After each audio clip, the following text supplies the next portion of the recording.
आज से पार्वती नंदन गजानन गणेश कहलाएंगे, गणेश कहलाएंगे। देवताओं की शक्ति भी जैसे कोई हर रहा है। कौन है जो महासंकट का षड्यंत्र रच रहा है? मुझे शीघ्र ज्ञात कर रोकना होगा उसे। मेरे पिता महादेव की घोषणा के अनुसार वास्तविक विजेता तो गजानन ही है। वास्तविक विजेता तो गजानन ही है। कुमार कार्तिकेय उचित कह रहे हैं। गजानन ने बल और बुद्धि दोनों का उपयोग किया। हाँ कुमार कार्तिकेय, गजानन ने ही अपनी चतुराई से हम सबको प्रत्येक संकट से मुक्ति दिलाई। इसलिए गजानन ही सर्वथा योग्य है। हाँ कुमार कार्तिकेय, आप उचित कह रहे हैं। जिन विघ्नहर्ता ने अपनी चतुराई से, अपनी बुद्धि और बल के संयोग से हमारे मार्ग में आने वाले सारे संकटों से हमें मुक्ति दिलाई, केवल वो ही विजयी कहलाने योग्य है। और वो कोई और नहीं, देव गजानन है। गजानन है।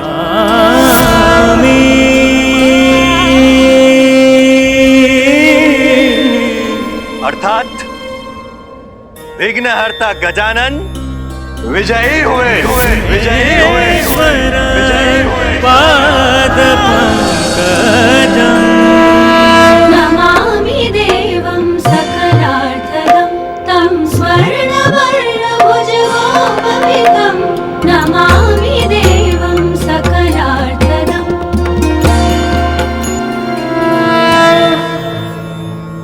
आज से पार्वती नंदन गजानन मात्र इसी नाम से नहीं जाने जाएंगे, उनको एक और नाम प्राप्त होगा।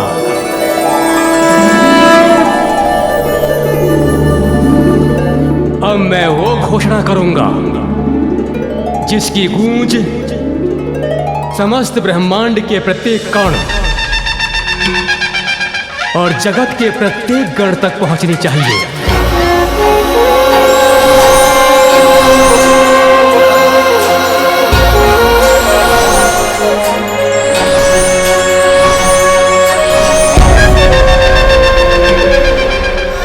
देवगण, यक्षगण, गंधर्वगण, किन्नरगण, आकाशगण, पातालगण, भूगण, जलगण, दीर्घगण, लघुगण, पशु पक्षी और समस्त चराचर जीवगण, सभी गणों के ईश गजानन आज से गणेश कहलाएंगे, गणेश कहलाएंगे।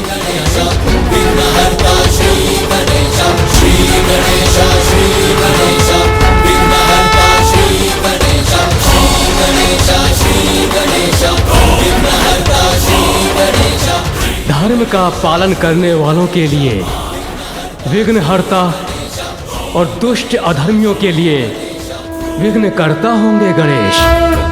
महाकाय बुद्धि के नरेश रिद्धि सिद्धिदाय विघ्नहर्ता श्री गणेश सुमुख नाम प्रथम पूज्य देव तुम विशेष रिद्धि सिद्धिदाय विघ्नहर्ता श्री गणेश, विघ्नहर्ता गणेश।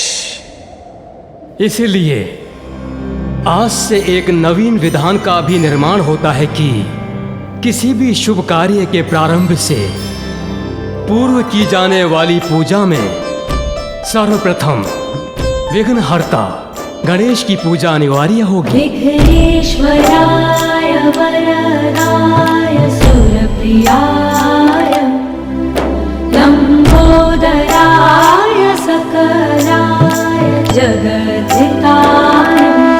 जो कार्य प्रथम पूज्य गणेश की अर्चना से प्रारंभ होगा वो अवश्य पूर्ण होगा।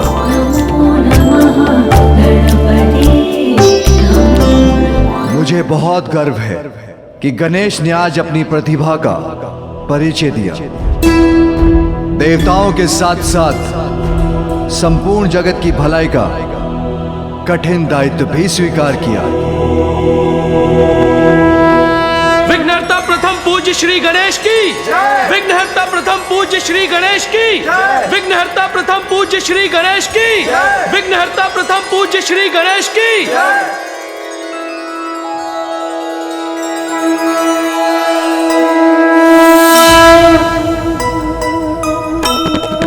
जय गणेश जय गणेश जय गणेश देवा।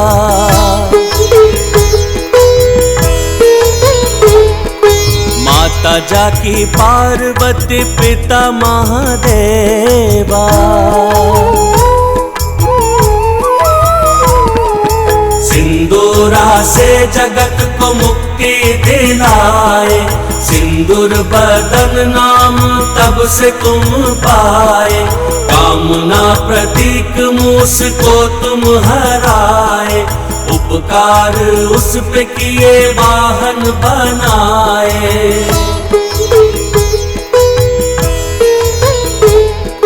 माता पिता सर्वोपरि तुमने बताया, प्रथम पूज्य अधिकार युक्ति से पाया। विघ्न हरता भी तुम हो, विघ्न करता भी तुम, प्रथम पूज्य वंदन तुम्हारा करें हम। जय गणेश जय गणेश जय गणेश देवा।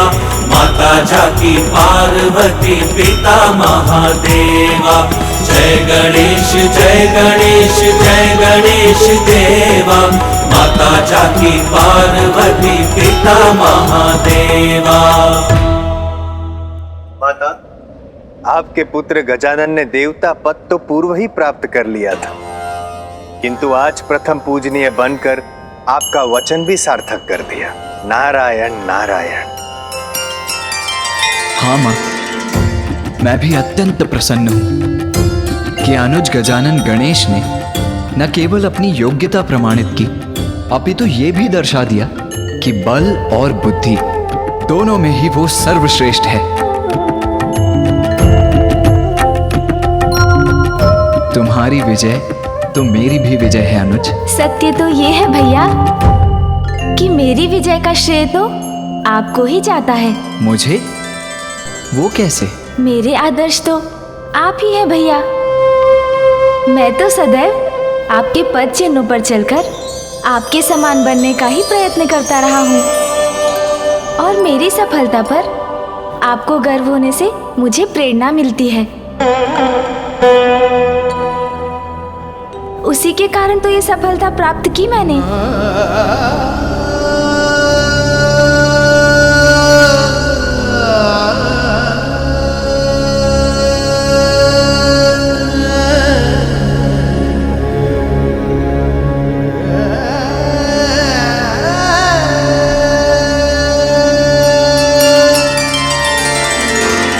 तुम दोनों भाइयों के बीच सम्मान और प्रेम सदा बना रहे, यही मेरी कामना है।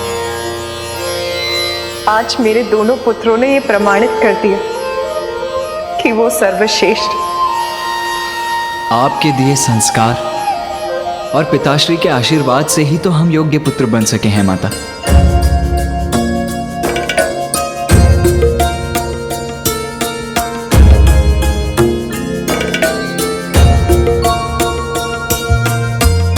कल्याण हो।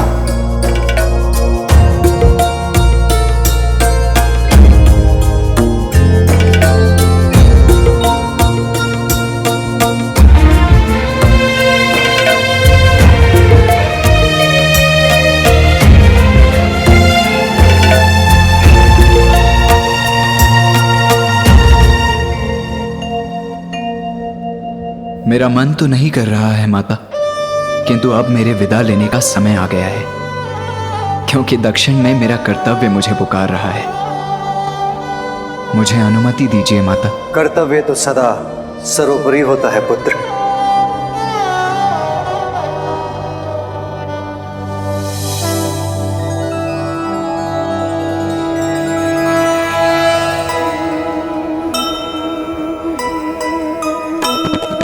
कार्तिकेय प्रस्थान की घड़ी है आई,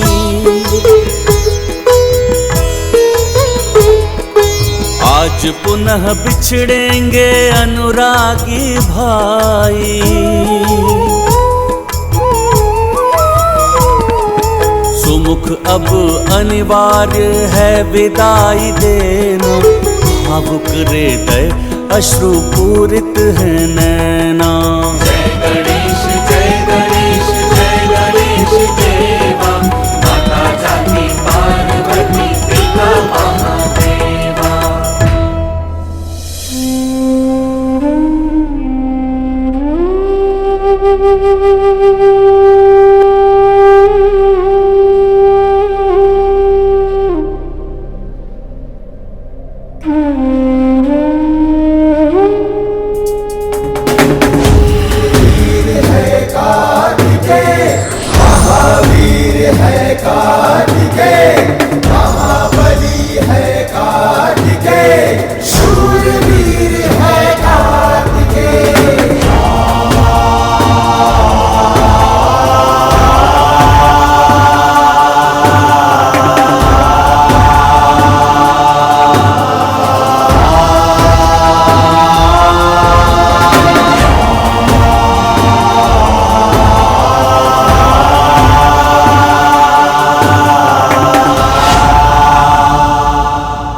प्रथम पूज्य देवता गणेश, आपके साथ इस अद्भुत यात्रा में हमें बहुत सारी सीख मिली। अब हमें प्रस्थान करने की अनुमति दीजिए प्रभु। इस यात्रा में आप सभी के साथ रहना तो मेरा सौभाग्य था देवराज।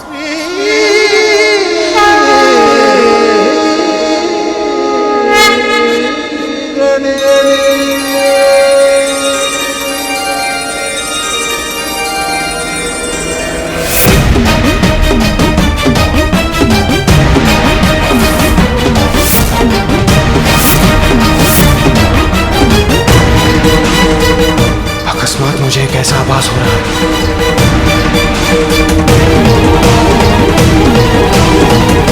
इंद्रदेव इस प्रकार लड़खड़ाए क्यों? क्या हुआ देवराज इंद्र? आप कुशल तो है ना?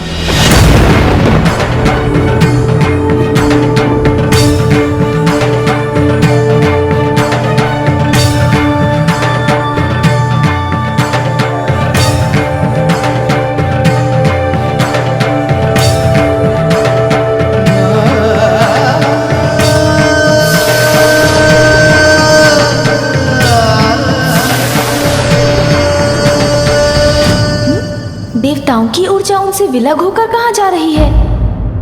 त्रिदेव, माताओं, अब मुझे भी आज्ञा दीजिए।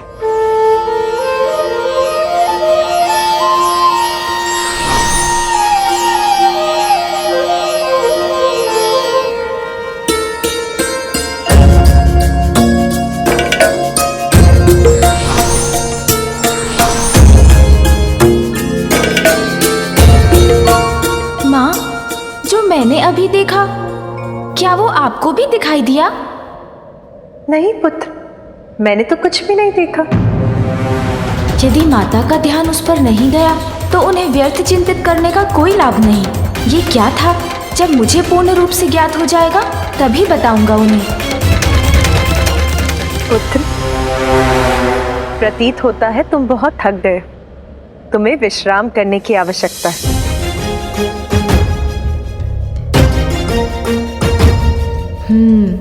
विश्राम करने की पूर्व मेरा सत्य ज्ञात करना तो अत्यंत आवश्यक है।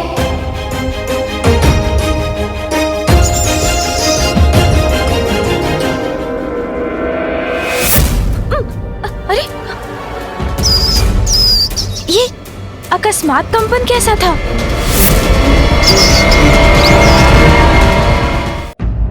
ये अकस्मात कंपन कैसा था?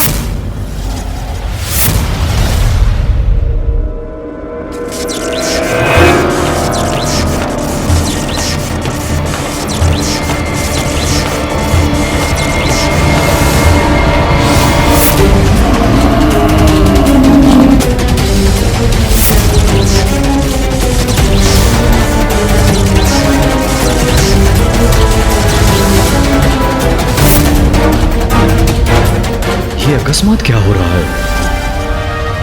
ये क्या? यमदेव जी अपने कार्य में असफल क्यों हो रहे हैं?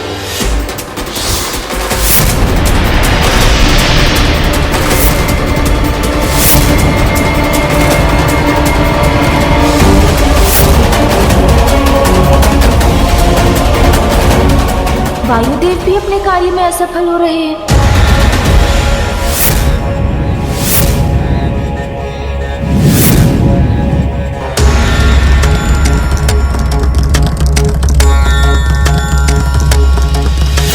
और ये क्या, अग्निदेव की शक्ति भी कार्य नहीं कर रही।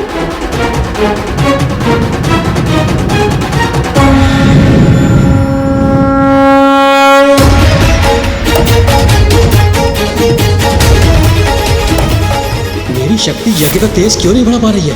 देवताओं की शक्ति भी जैसे कोई हर रहा है, ज्ञात नहीं उन्हें स्वयं इस बात का आभास हो रहा है या नहीं।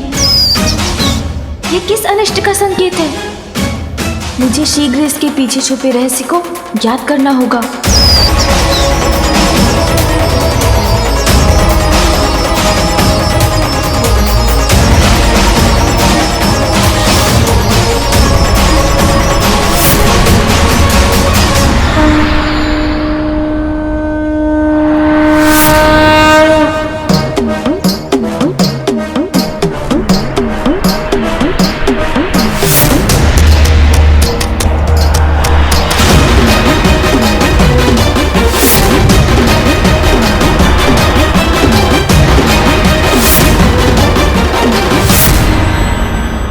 कुछ तो अनुचित अवश्य है। प्रतीत होता है जैसे सृष्टि के समस्त तत्वों को कोई सोख कर उनकी शक्ति को क्षीण कर रहा है। किंतु कहाँ विलीन हो रहे हैं ये तत्व? कौन सी अनिष्टकारी शक्ति ने अपनी ओर खींच रही है? ये सभी तत्व तो एक ही ओर जा रहे हैं। वहां जाकर देखता हूँ। मूषक जी, चलिए।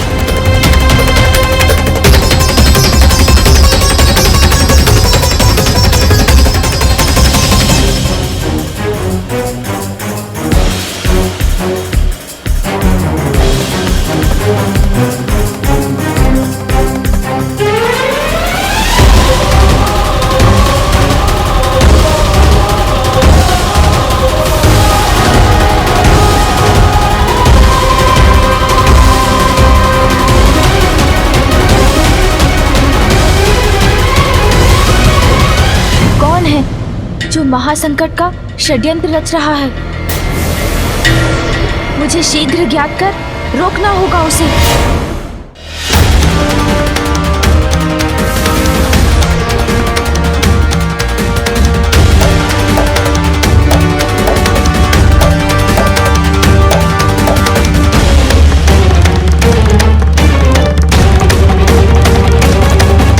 ये कैसे स्वर्ण, रजत और लौह के विचित्र स्तंभ है जो एक साथ मिलकर ये त्रिकोण बना रहे हैं।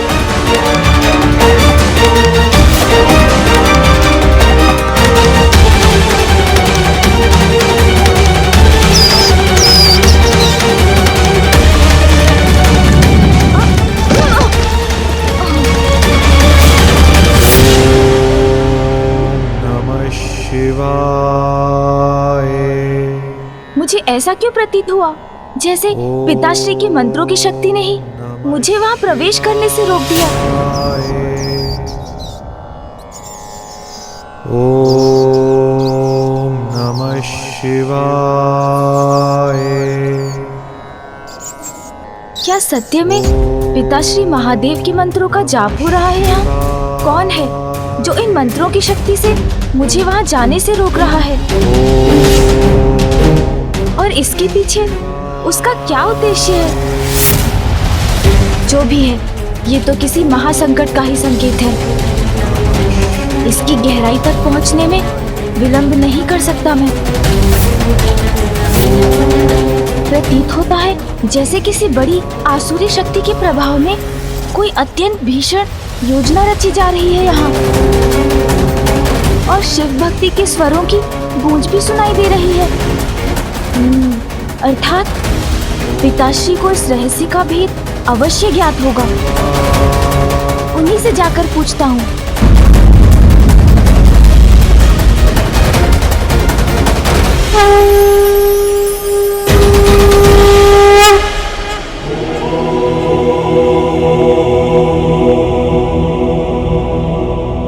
पिताश्री के ध्यान में व्यवधान डालकर सृष्टि का अहित नहीं होने दे सकता, किंतु सृष्टि यदि इसी प्रकार पंच तत्वों से रहित होती रही तब तो संपूर्ण जीवन का अहित होगा।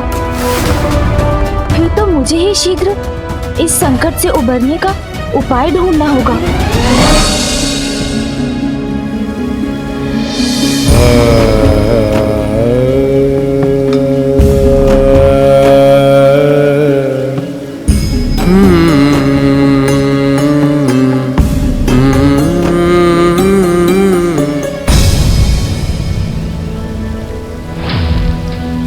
पुत्र, क्या हुआ? ऐसी कौन सी चिंता है जिससे मेरा पुत्र उलझन में है? माँ, वो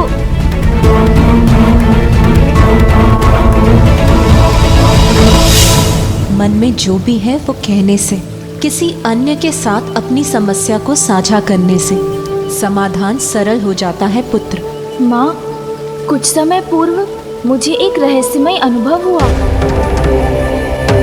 अंतरिक्ष में एक विचित्र त्रिकोणाकार स्थान है जिसके निकट जाने के मेरे प्रयास को किसी दिव्य मांत्रिक शक्ति ने विफल कर दिया।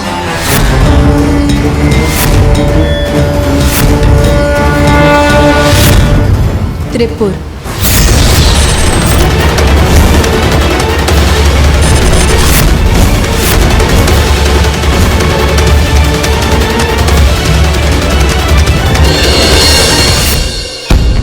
पद के साथ व्यक्ति का दायित्व और भी बढ़ जाता है, इसलिए हमें पद की गरिमा और दायित्व के प्रति सजग रहना चाहिए। मेरे पिता महादेव की घोषणा के अनुसार वास्तविक विजेता तो गजानन ही है। वास्तविक विजेता तो गजानन ही है। कुमार कार्तिकेय उचित कह रहे हैं। गजानन ने बल और बुद्धि दोनों का उपयोग किया। हाँ कुमार कार्तिकेय, गजानन ने ही अपनी चतुराई से हम सबको प्रत्येक संकट से मुक्ति दिलाई। इसलिए गजानन ही सर्वथा योग्य हैं। हाँ कुमार कार्तिकेय, आप उचित कह रहे हैं। जिन विघ्नहर्ता ने अपनी चतुराई से, अपनी बुद्धि और बल के संयोग से हमारे मार्ग में आने वाले सारे संकटों से हमें मुक्ति दिलाई, केवल वो ही विजयी कहलाने योग्य है, और वो कोई और नहीं, देव गजानन है।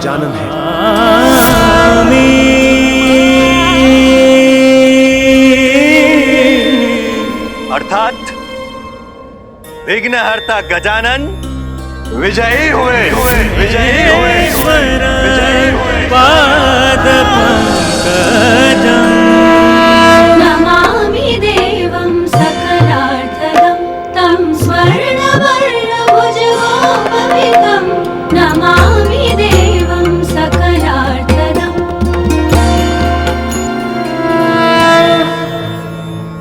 आज से पार्वती नंदन गजानन मात्र इसी नाम से नहीं जाने जाएंगे, उनको एक और नाम प्राप्त होगा।